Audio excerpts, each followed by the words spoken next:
Hello, hello, hello. Everybody, welcome in. We got another reaction video on tap. Let's get it. We just came from a good hike out in nature, getting some sun. Oh, yeah. Oh, yeah, we're feeling good. We're feeling aligned. What do you think? We jump right into it? Just yeah. pull it up, make it happen? I think that's a great start. Yeah. All right. Well, we got some hot topics for today, so hopefully you guys enjoy this. If you got videos you want us to react to, Comment down below. comment down below. Let us know what we need to be seeing and what you're seeing. I'm interested. I want to know. But let's pull it up. Let's get the reaction started. Right, what do you see here right away? Yeah, give us your thoughts. Turn that sucker up. Important hidden in this picture. Do you see it? Now, by now, I would imagine most of y'all have seen this image. The president posted of himself dressed in white and red robes in a Jesus-like pose, appearing to heal a man. And you can see American symbols, things like a flag, military personnel, fighter jets in the background. But there's something kind of hidden in plain sight. Let me show you. Does it help when I highlight it? Let me go a little closer. Now, do you see it? Let me zoom back out.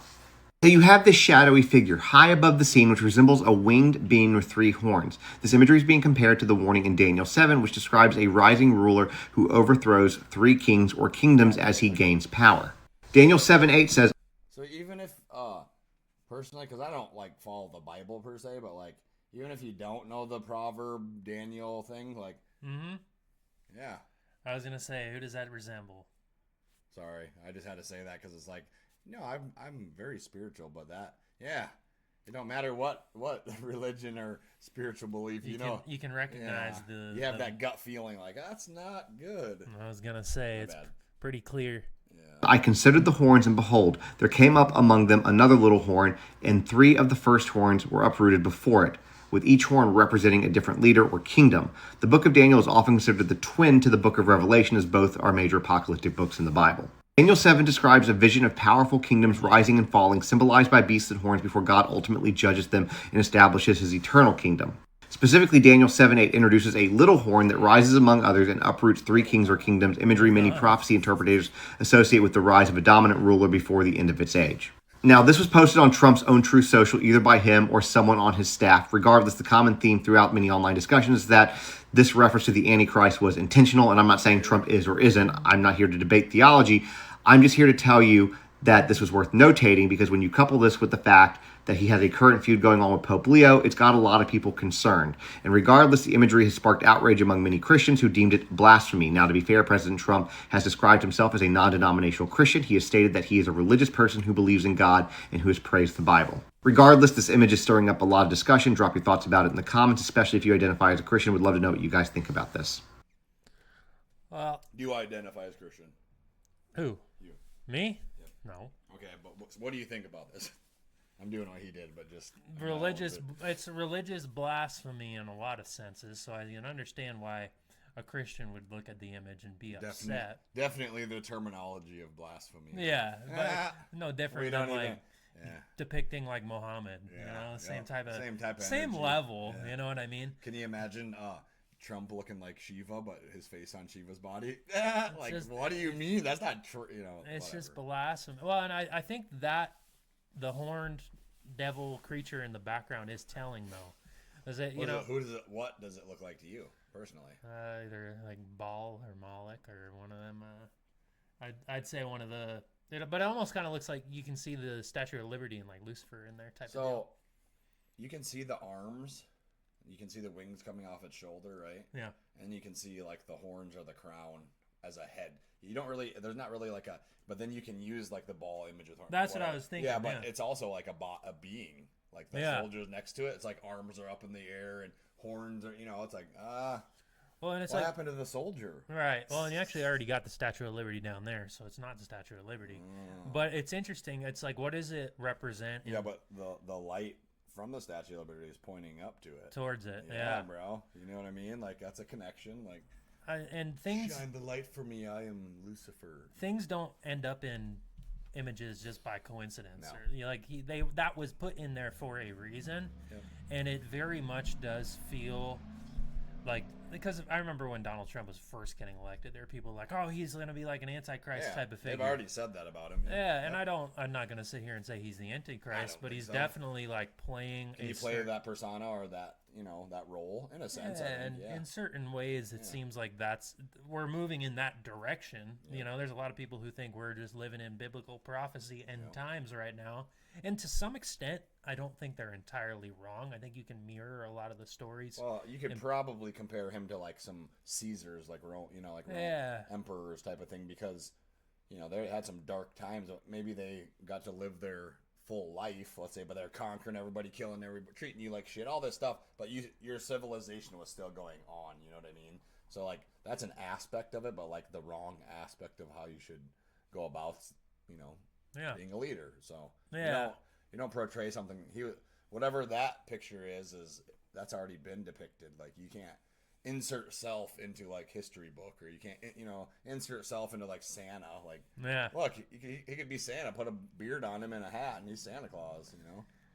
Donald Trump has such a huge ego that I think he's just trying to hype himself up. He'd probably say he is Santa Claus. He probably would. He'd probably say to tell you the truth, I'm Santa Claus. He'd probably say he's Jesus. I mean, let's be realistic. So sitting around his table. Why else would he put a image on? And just the things he tweeted out on Easter Day too. It's just like come on. There's a very be to Allah on Easter. Yeah.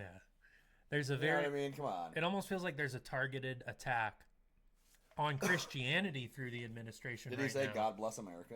Yeah, I don't remember actually, but I almost wonder why they're what's the. I always want to ask why. What's the reason all of this stuff is coming out right now? And I do think it's to incite almost religious tension and religious divide. Incite religious chaos. Yeah, it's always been a tool to divide the masses anyways. So let's just stoke the flame a little bit, and let's get people afraid. Let's get people talking. I definitely agree. And let's show him who he truly is. He's that type of guy up on the top. He's not so much Jesus. He's that figure in the background. That's who he's working for. Yeah. So why would you have it any other way that way unless that's what it meant? It's almost like why would you change the picture at all? And it's illuminated at the top. It's like that is his backing. Yeah. So you got this horned devil creature up there. Yeah, Helios, Apollo, Lucifer. You know what he's Baal. working. I mean, there's so many different deities you could use it as, and it all relates to the same thing. Yeah. Exactly. Well, speaking of Lucifer, we can jump into the next video. See, that's why we brought this video up, because it got us thinking. Yeah, bro.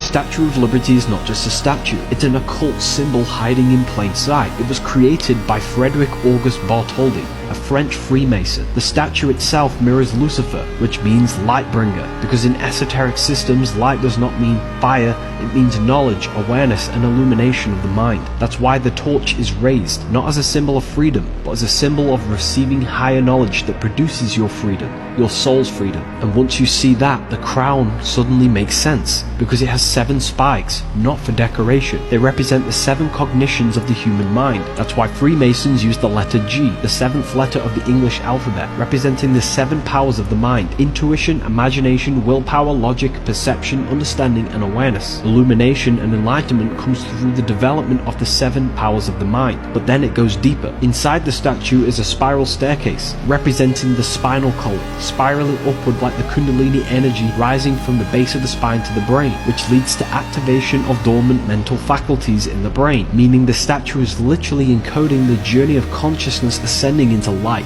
It's about freedom from ignorance, because the torch is not meant to light up the world, it's meant to light up your own mind. And that's why the statue... Well, and what's interesting is everything they're saying in that video, we kind of talked about this a little earlier.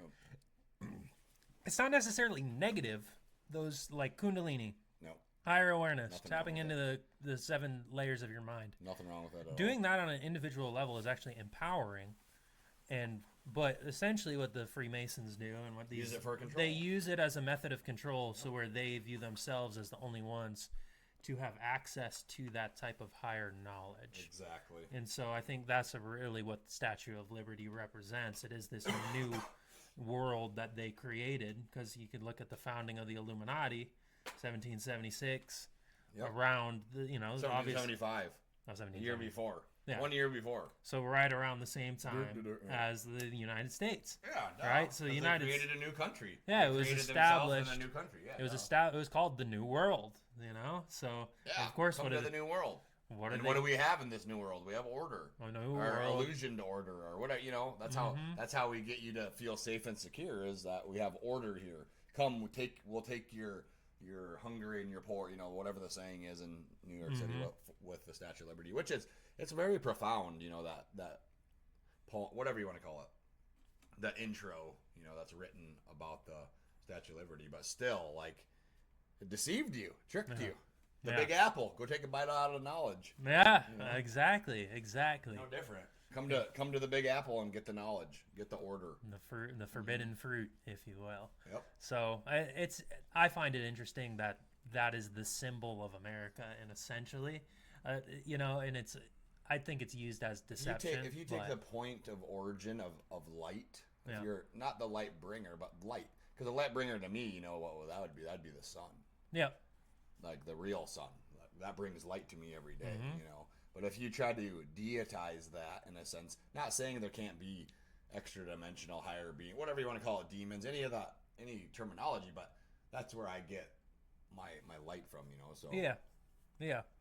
Well, I think attaining Kundalini and higher consciousness is a good aspiration for individuals. Nothing wrong with that. That's actually something I strive for but every day. The Freemasons and the people who founded this type of ideology and what they're using it for hides it from people. Yep, so, definitely. And I think that's what America was built on, the hijacking of human consciousness.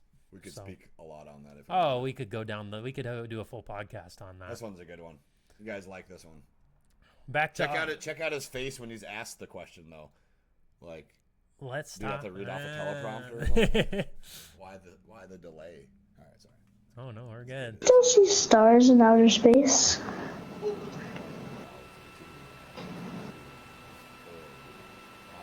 I can already rush a quarterback.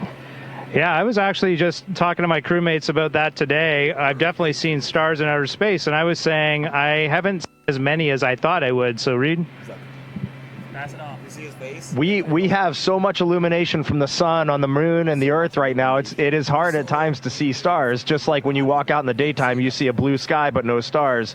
We look outside and we see the black space and no stars. But tonight we're going to be pointed into deep space, and we're going to turn out all the lights in the spacecraft for the first time on the mission. And if you give yourself about 20 or 30 minutes, we do this all the time on the International Space Station. Christina and I just have great fond memories of this. You'll start to see the stars, and if you give it enough time, you will see so many stars. It's hard to see the constellations because there are so many stars out there. And the coolest part of those stars is they do not twinkle at all. They are just perfect. They almost look fake. They're just perfect pinpricks of light. So that is our homework for tonight, Jeremy. We are doing that. We'll take a picture. I'll take a picture. I'm sure it'll be CGI. Bro, I call bullshit, because first off, how do you roll into, it's so black out here, but if you just focus and turn all the lights off, you can see Nah, bro, something would be prevalent already. If you see it that vividly, it would already be present. You can shine a spotlight in the side of your peripheral vision, and you can still see a star. It's going to be bright as fuck. You'll be like, but you take it away, you're going to see it even brighter. So you should be still seeing something. Right. Well, and we were talking earlier, it doesn't make much sense. If we are here on Earth and we are still illuminated by the sun, we are further away. Like, we have the light of the moon, light of the sun. Not only that. And they travel further from the sun. Bro, not only that, but it took them so long to figure that out, and here we are just popping off at the mouth. We don't even really truly know, but that makes more sense to probably everybody than your 7-second fucking stagnation of, how do I answer this? How do I answer this one? Come on, man. I think they have a script that they have to follow in terms of, because that girl. Remember, I told you the girl on the right side. If you look her name up and you go look in the Mad Max credits, maybe we'll do a reaction of this. She's in the credits. Yeah, she's an actress. She's in the movie. Well, and if you look, there's a whole bunch of political commentators too. I remember seeing Candace Owens. Candace Owens is like, what is it? There's this one website that has all movie actors, and they're registered as actors, right? So a lot of these people they use. That's why they have the Hollywood Walk of Fame. But they even said these people come straight out of Central Casting. Yeah, come out of Central Casting. Why would you even use that terminology? Right, because they're putting on a production, they're putting on a show. Of course, and we've talked about before. I think the simplest answer is usually the correct answer. Go with your intuition. Yeah, there's no reason why you wouldn't go. If you were to go to space, why you wouldn't be able to. He had his iPhone up there. He could have been able to take pictures. I can take pictures down here of stars with light around. Like, makes no sense. Yeah, no. There's nothing logically backing their points here, which is annoying. Honestly, it's like How do people not Very just? annoying. Why do people just accept that answer, and not kind of grill a little bit further, or at least bring up these points? And when you do bring up these points, they just shut them down. Like, oh, you got to Monkey see, monkey do. listen to the scientists. You know, we know all. Follow the herd. Exactly. This one's awesome, So just pay attention right at the beginning here. bro. Just so you see it, it's devil horns. I'm already. There Oh, he's throwing it up right away. First thing they see. it is. There it is. Let's go!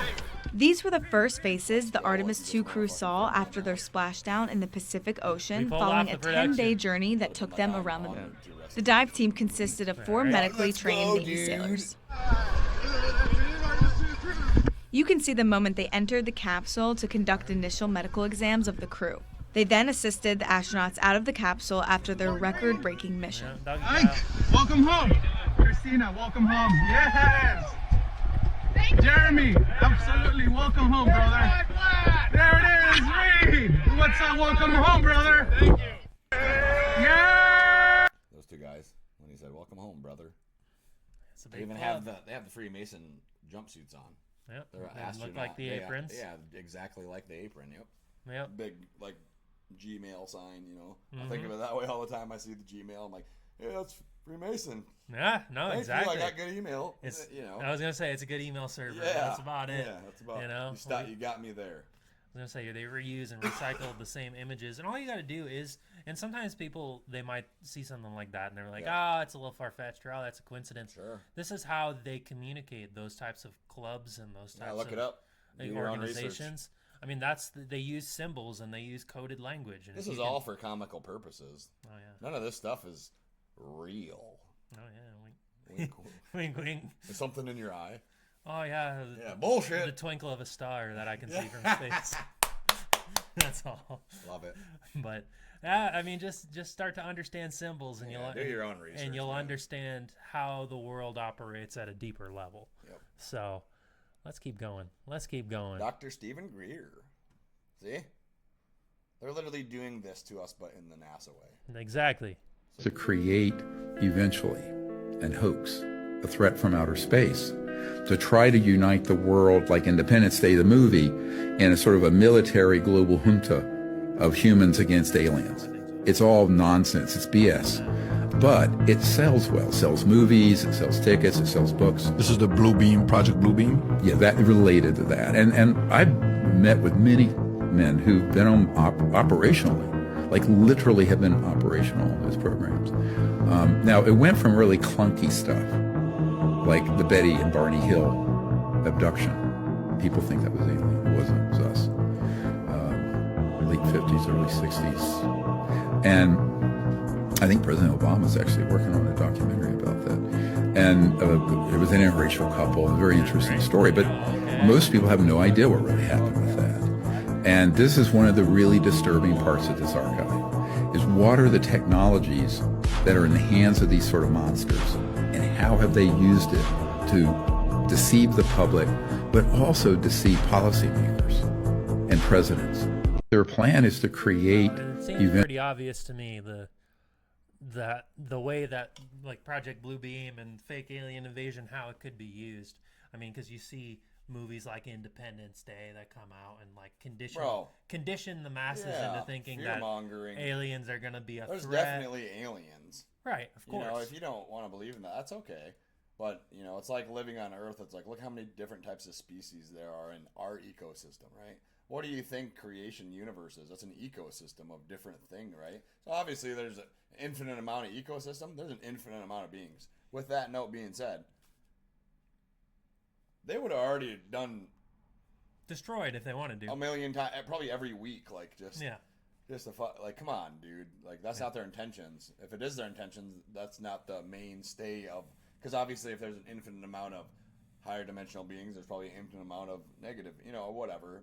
It balances out, but we get technology and we use it to control, to scare, to project whatever you want, you know. Mm-hmm. Well, and I think it's just like in Project Blue Beam, there was a guy who released all this info about it, and then he ended up getting killed a couple years later, right? Yep. And he was talking about how they could even fake like a rapture with holograms, and like you can have a fake. Wasn't the guy that did the Project Blue Beam, wasn't he actually the UFO debunker.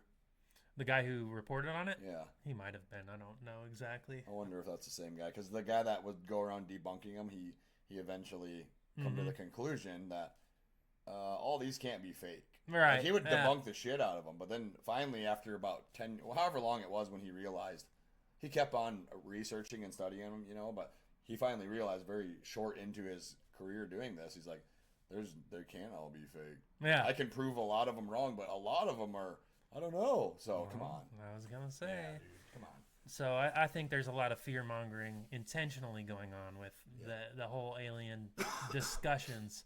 And it makes you wonder what type of like deep state technologies there are. Yeah, definitely. You know, anti-gravity machines. All kinds of things, yeah. So Dr. Stephen Greer's done a few like Washington D.C. you know gatherings, and the last one he did, I think it was 2024 maybe. Anyways, the guy talks about being in the army and going down to, I think it was Oklahoma or something. But anyways, goes down to this base, goes inside this trash heap bunker, goes down an elevator, gets to this huge warehouse underground, and there's floating objects, like huge granite slabs and like what big old boulder, but they're you can look underneath them like, whoa, you know. So if they have technology like that and this army guy is whistleblowing about it, just one, just imagine all the other accounts. Come on. Exactly. The technology that exists behind closed doors is way more advanced. We have no idea. Dr. Stephen Greer will tell you, you have no idea. Exactly. And that one dude just come out and said, if I told you this, it would keep you up at night. And he's like, well, you would worry. He changed. He didn't want to scare people. Because the unknown is scary. I don't care who you are, man. Right. Exactly. If I see Balchinian dude coming at me, bro, I'm going to punch him in the balls like Will Smith did on Black, you know. Like, what the hell is that? Exactly. That's just conditioning. That's another rabbit hole into all this, you know. Oh, yeah. Well, here we'll get into some of the beings themselves and what's. Is this our last one? This is what we got. Yep. We'll conclude. Check this blue beam project out. We were all with an open heart and open mind, and we saw things that we could never explain, and that when we weren't doing CE5, we never saw. One of the biggest draws to Oracle, Arizona for me was the story of Ed Moen. Ed Moen, I'm from Mineral Point, Wisconsin. It was a very emotional experience, and it's kind of emotional for me to be back here after 4 years. I left CE5 at about 1 o'clock in the morning. I felt this calling. I went back out into the desert after leaving the group and ran into this extraterrestrial out in the desert, and we connected, and I invited it over, and we hung out all night. I had asked them for a healing on my hearing because I had this hearing problem my whole life, and it just occurred to me that they were healers. I could sense that, so I said, it seems like you guys might be able to help me with this. You mind, doing something? And I forgot about it. I spent a whole night in the desert playing hide and seek and going for walks with this entity until sunrise, and I realized I should get some sleep and had to say goodnight or goodbye, And then I woke up the next morning and I could hear everyone. So it was quite an experience. I didn't expect that to happen at all coming here. Ed is completely healed, and what happened to him here in Oracle, Arizona literally changed his life forever. We were all sober. We were all sober, guy says right away. Like, we were on no ayahuasca, no DMT. Yep. Like, we were just doing breathing exercises. Important to note, because that's a lot of people will say, oh, are you tripping on something? And then the guy was so genuine enough, no offense, but sounds a little sus when you're like, I just played hide and seek. But if you really think about the game as a child, that's beautiful. I loved it. Yeah. My kids still play hide and seek once in a while. Yep. I got a 15-year-old, 11-year-old, 12-year, like they so it's like, oh, all right. That's kind of awesome, actually. Yeah, it's very genuine. It might scare me at first, like, found you, but after you actually, if you're open and honest and aware, like, the fear is going to go away really quick, and then you're like very interested, like, whoa, like. Right, exactly. And I think to hear that account, who am I to deny the existence of something like that and the reality of that happening? Because and if he has the living proof that his hearing was actually healed. Yeah, why would you even be a naysayer to that? Even if the whole story, his hearing got healed, bro. Exactly. Why would you be like, oh no, it didn't? Like, yeah, couldn't have happened. You're an asshole. Like, couldn't have happened. And I think stories like that are important for us. That probably pissed me off. Of no offense, you know, like somebody said that to me after I'm telling them a story, that would be like, oh fuck, yeah, you know, like. I feel you on that. Yeah, no. dude. I don't know. I think it's important to hear those stories because you know it's like I this agree. is what's out there. I agree. Can we choose to kind of see beyond the veil a little bit and recognize that there's more than we can even begin to comprehend if we just kind of open ourselves up to it? And obviously, he was open to having that kind of experience. That type of being wouldn't come down. To somebody that wasn't open to it. No, not at all. No. They would disappear right away and be like, "Oh, I'm sorry for scaring you. I didn't mean to. I was just trying to check you out." You know, exactly. You were kind of open, and then all of a sudden I pop out, and you're like overwhelmed or frightened. I'm gonna go away because I don't want to frighten you. Yeah, exactly. There's no reason for me to frighten you. Exactly, and that's so. I think there's a lot of beauty in a story like that. You know, it makes you want to connect with definitely interdimensional beings and knowing what else is out there. Like that's exciting. Yes, I don't know. I agree. It kind of fractures the paradigm of what we're living in. You know, there is more. We just need to go out and actually the wonderment of it and the curiosity of it and just all the questions that come up. That's a very enticing, like exuberating feeling too. Like whoa, like it's like playing a video game back in the day, then getting like a game genie and being like, oh, I can do that in this game. Like that's cool. Yeah, you know, you get to ask these questions. Like you get to be healed like that quick. Whoa, what else can you do? Obviously, you know, duh. Exactly. That's cool. Well, we need to have some experiences like that. We're gonna this spring. Yeah, I was gonna say we've seen them up in the sky. We haven't had them come down on the land yet. I have a good feeling about this summer for sure. All right, especially doing the men's circle and do some CE5. That's gonna be awesome. Get on out there. They'll join in. Yep. I like it. Maybe we'll get like a camera. Yeah, we got one right here. We can bring. See? Yeah. What is that? That wasn't there. Yeah, that's cool. When we get some videos, we'll post them up. You know, because I think we are bound to have some profound experiences. They always seem to get more profound each year. Every time. It gets better and better. Yeah. Yeah. Just last night, I had a huge bonfire in the backyard, and there was probably in tandem 2 or 3 kind of circling, flying around together. Then another set would come, and then pretty soon here comes a flashing airplane. One of them was flashing kind of odd. It was like deep, deep, deep, deep, deep, deep. It wasn't like flash. It was like deep, deep, deep, deep, deep, deep. You know, I don't know how to explain it, but yeah, that's cool. Either way, good time. Yeah, encourage everybody to go out, look upside, look at the stars. Yes, sir. Go connect with the interdimensional beings. Open your heart, open your mind, and if you have any questions, comment down below. Yeah, if you need help on doing that. Yeah, I agree. Or just go watch some Stephen Greer documentaries. He'll teach you how to do it too. He taught me. In a sense, you know. So and then you taught me. So look at that. Works out well. All right on. We got anything else? I'd say we're about. Oh, I think that was good. I think we're good. Enjoy, guys. I hope you guys enjoyed the video. Be sure to subscribe. More reactions coming soon. And that's gonna wrap this up. Yeah, man. Good stuff. Yeah, you too.